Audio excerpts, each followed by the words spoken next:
5 minutes. Thank you, Mr. Chairman. Mr. Chairman, we stand on the verge of a second Democrat shutdown of the United States Department of Homeland Security just within the last 90 days. The Department of Homeland Security employs 260,000 men and women across 22 different agencies. Those agencies include 63,000 men and women who work for CBP, 60,000 who work for TSA, 22,000 for FEMA, 18,000 who works for USCIS, almost 50,000 civilian and military employees with the United States Coast Guard, 7,800 Secret Service employees, 2,500 CISA employees, and over 8,000 agents and analysts with the Department of Homeland Security investigation who perform a crucial function to protect and serve this country.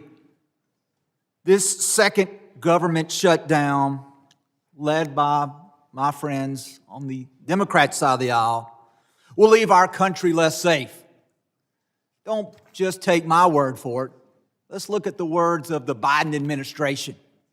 President Biden and Kamala Harris, Department of Homeland Security, in September of 2023, as the nation faced a potential government shutdown, they issued a fact sheet.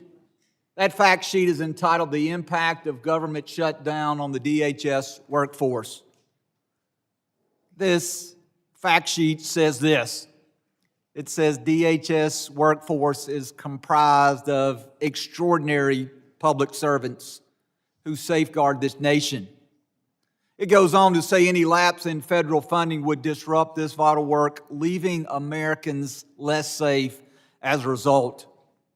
Those working without pay include law enforcement, conducting such acts as seizing illegal narcotics like fentanyl, combating child exploitation and child predators, identifying and arresting human trafficking, responding to natural disasters, preventing cyber attacks, and protecting U.S. government leaders.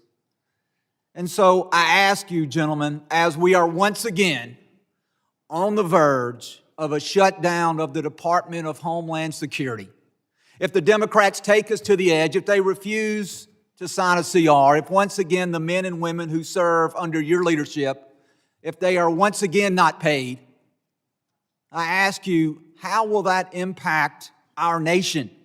Will America be more safe, or will America be less safe if we are once again led into a government shutdown by the Democrat Party? Mr. Scott. I believe consistency and seeing support from the leadership on both sides of this building and the president is very important to border security.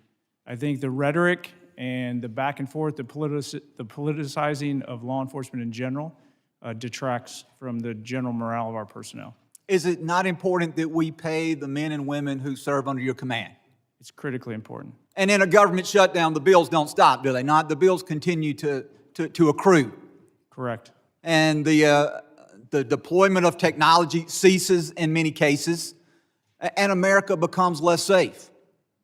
Would you agree with that statement? I would agree America becomes less safe. Mr. Edlow, what about you? Well, Congressman, as I'm sure you're aware, USCIS is a little different in that we are fee-funded. So during a shutdown, the men and women working for USCIS will continue to be paid. However, in terms of our screening and vetting enterprises, as well as everything else we do, we have formed very, very strong working relationships with the other components, and that's critical for us to be able to do our work. While we may be there able to continue without our partners being paid and with them being furloughed, it's going to make America significantly less safe. And Mr. Lyons. Yes, sir. It will have a great impact, especially on the Homeland Security task forces and the men and women that are focused on the transnational crime and foreign terrorist organization. Mr. Lyons, very quickly, we've had many members of this committee who have made allegations. The Democrats have once again taken the mantle of the party to defund the police and abolish ICE. Do you wish to take my last few seconds to speak about the consequences that has on the men and women that you serve? The men and women of ICE are sworn law enforcement officers who are dedicated to their mission to protect the United States. Thank you, Mr. Chairman. I yield back. Gentleman yields back. I now recognize the gentleman